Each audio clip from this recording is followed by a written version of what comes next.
only country in the world capable of projecting this much power on the far side of the world with this degree of precision is the United States of America.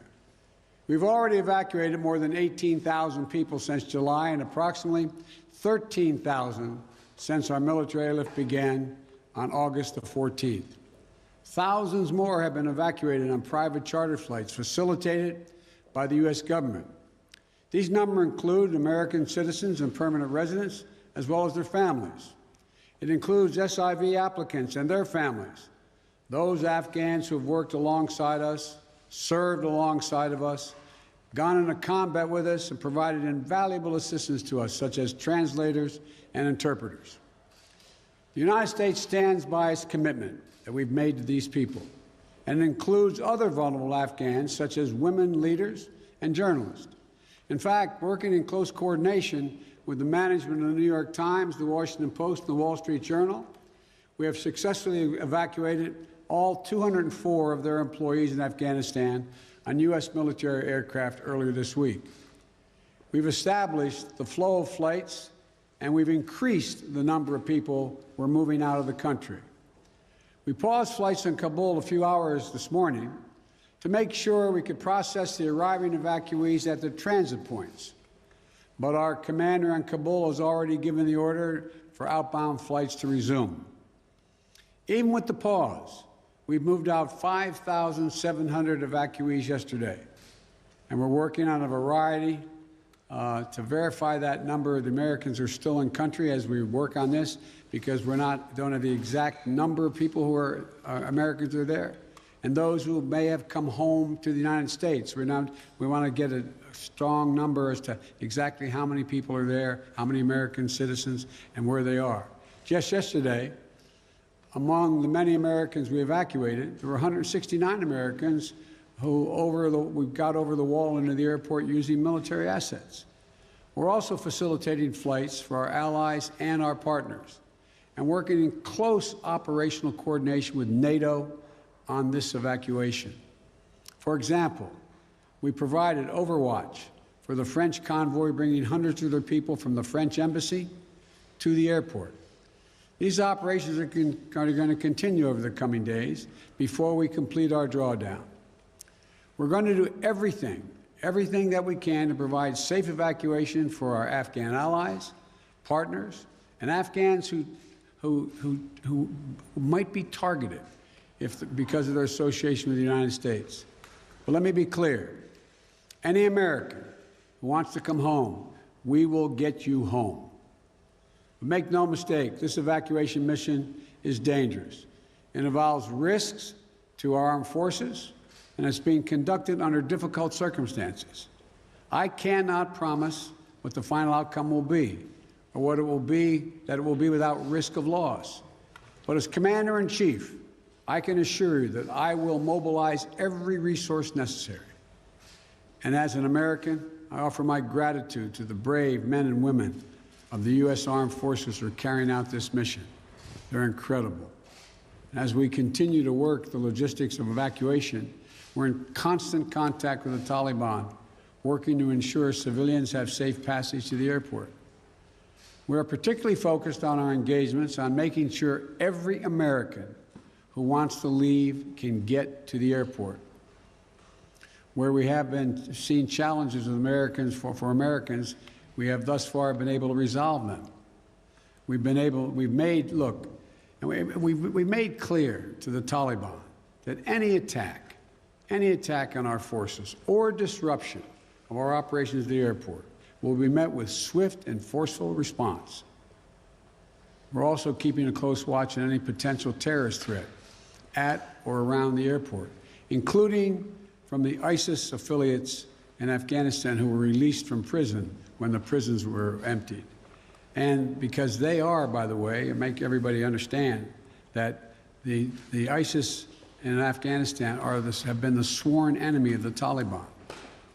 I've said all along, we're going to retain a laser focus on our counterterrorism mission, working in close coordination with our allies and our partners, and all those who have an interest in ensuring stability in the region. Secretary Blinken is with me today, met this morning with our NATO allies in consultation about the way forward, so that Afghanistan cannot be used in the future as a terrorist base to attack the United States or our allies. For 20 years, Afghanistan has been a joint effort with our NATO allies. We went in together, and we're leaving together. And now we're working together to bring our people and our Afghan partners to safety. In the past few days, I've also spoken directly with the British Prime Minister, Mr. Johnson, Chancellor Merkel of Germany, and President Macron of France. We all agreed that we should convene, and we will convene, the G7 meeting next week, a group of the world's leading democracies, so that together we can coordinate our mutual approach, our united approach on Afghanistan and moving forward. We are united with our closest partners to execute the mission at hand. We've also discussed the need to work with the international community to provide humanitarian assistance, such as food aid and medical care for refugees who have crossed into neighboring countries to escape the Taliban, and to bring international pressure on the Taliban with respect to the treatment of Afghan people overall, but including Afghan, particularly women and girls. The past week has been heartbreaking. We've seen gut-wrenching images of panicked people acting out of sheer desperation. You know, it's completely understandable. They're frightened, they're sad, uncertain what happens next. I don't think any one of us can see these pictures and not feel that pain on a human level.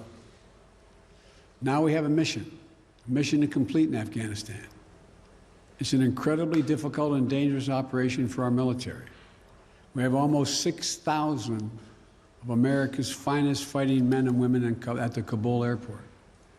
And we're putting their lives on the line, and they're doing it in a dangerous place to save other Americans, our Afghan allies, and citizens of our allies who went in with us. You know, I talk to our commanders on the ground there every single day, as I just did an hour or so ago. And I made it clear to them that we'll get them whatever they need to do the job. They're performing to the highest standard under extraordinarily difficult and dynamic circumstances. Our NATO allies are strongly standing with us, their troops keeping sentry alongside ours in Kabul, as is the case whenever I deploy our troops into harm's way. I take that responsibility seriously. I carry that burden every day, just as I did when I was vice president and my son was deployed to Iraq for a year. There'll be plenty of time to criticize and second guess when this operation is over.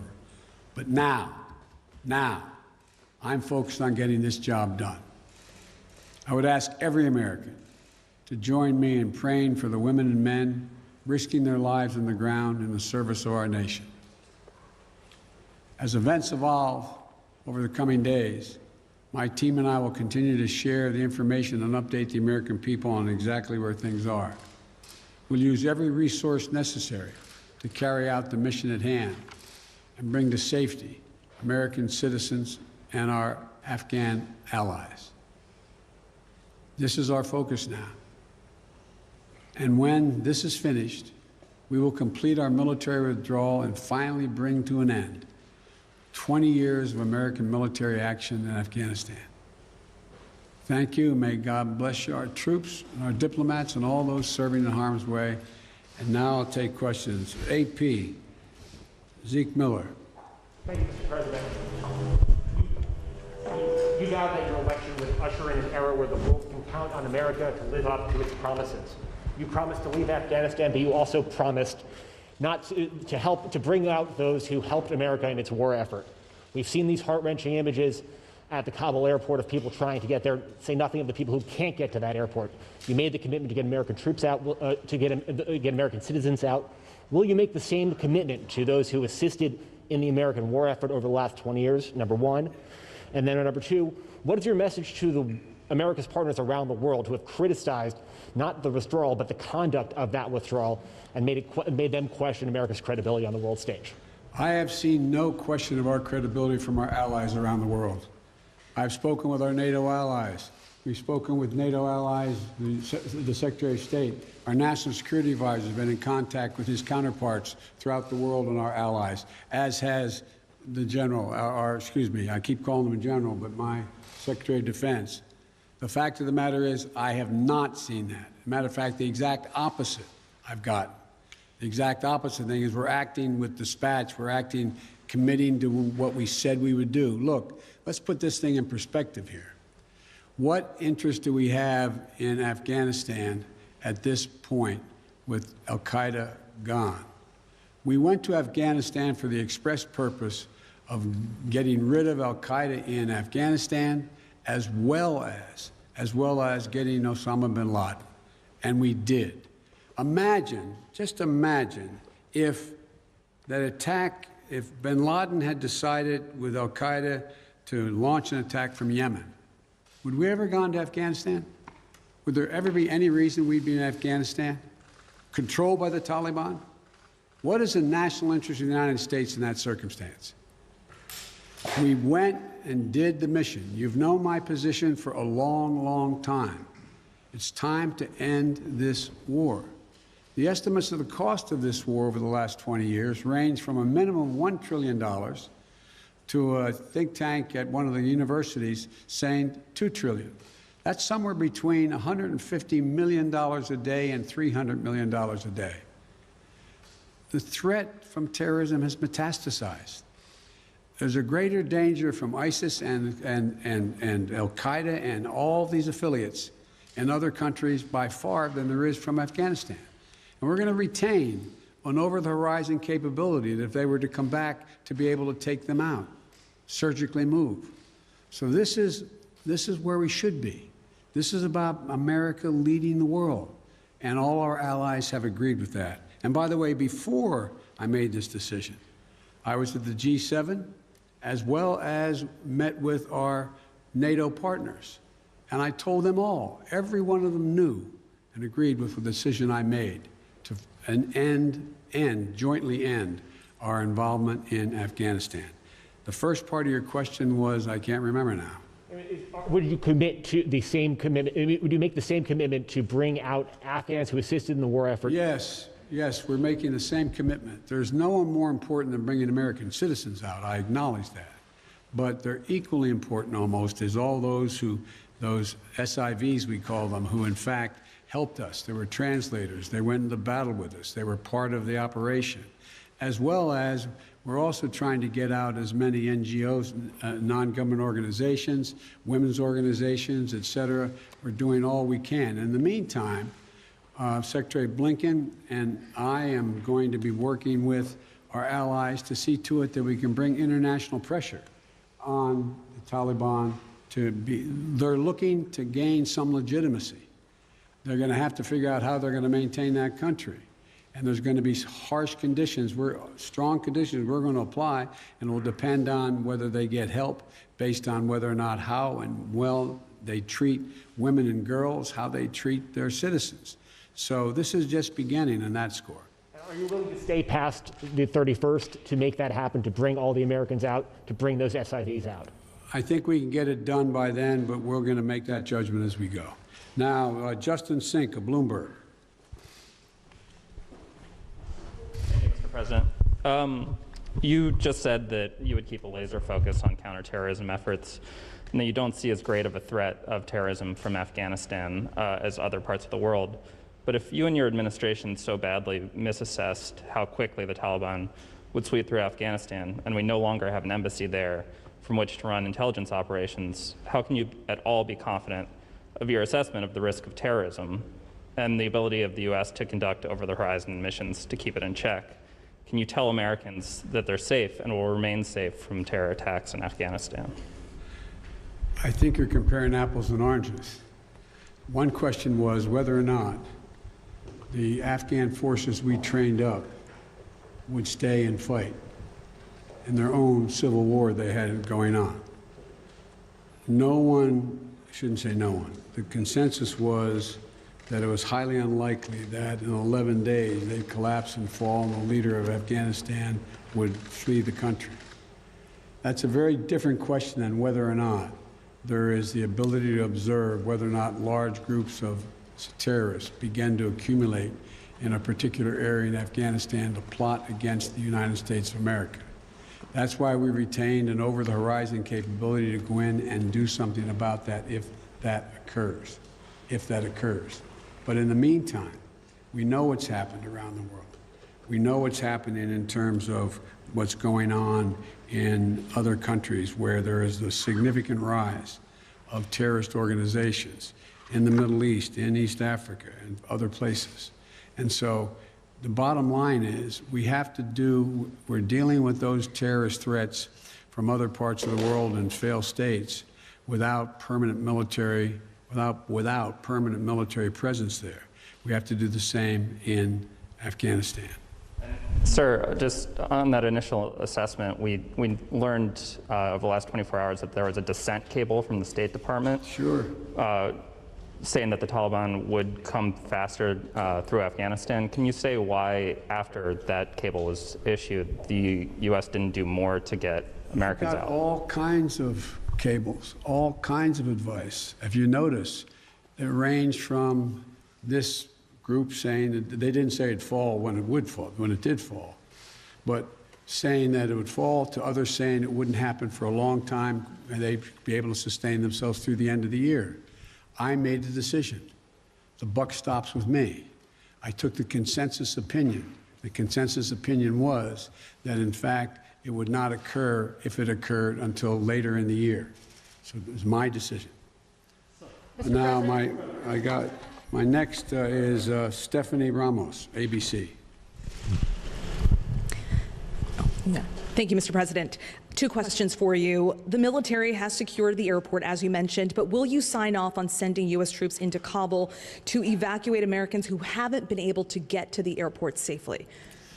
We have no indication that they haven't been able to get in Kabul through the airport. We've made an agreement with the Taliban thus far. They've allowed them to go through. It's in their interest for them to go through. So we know of no circumstance where American citizens are carrying an American passport are trying to get through to the airport. But we will do whatever needs to be done to see to it they get to the airport.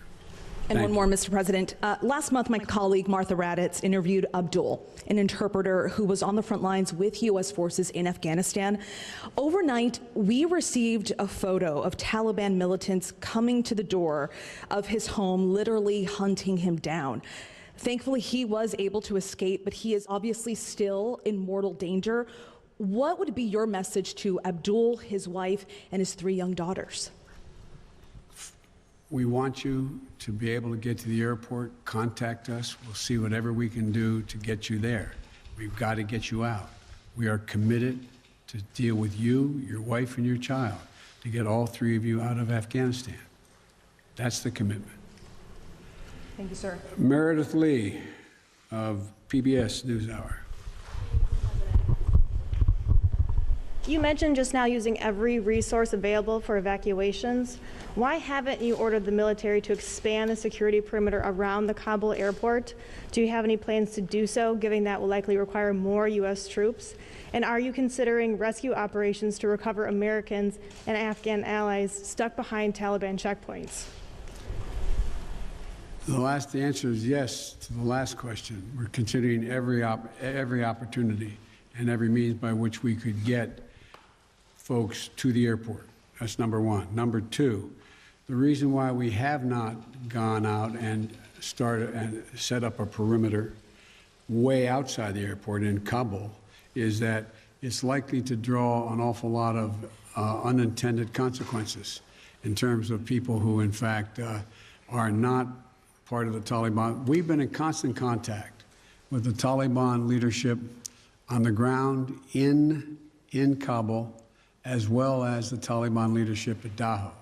And we've been coordinating what we were doing. That's why we were able, for example, how we got all of our embassy personnel out, how we got everyone out of the embassy safely. That was the distance. That's how we helped get the French out and out of their embassy. So the question remains, there will be judgments made on the ground by the military commanders at the moment, and that I cannot second guess each of those judgments to be made. But the idea of, again, let me get back to the fundamental point I made at the outset.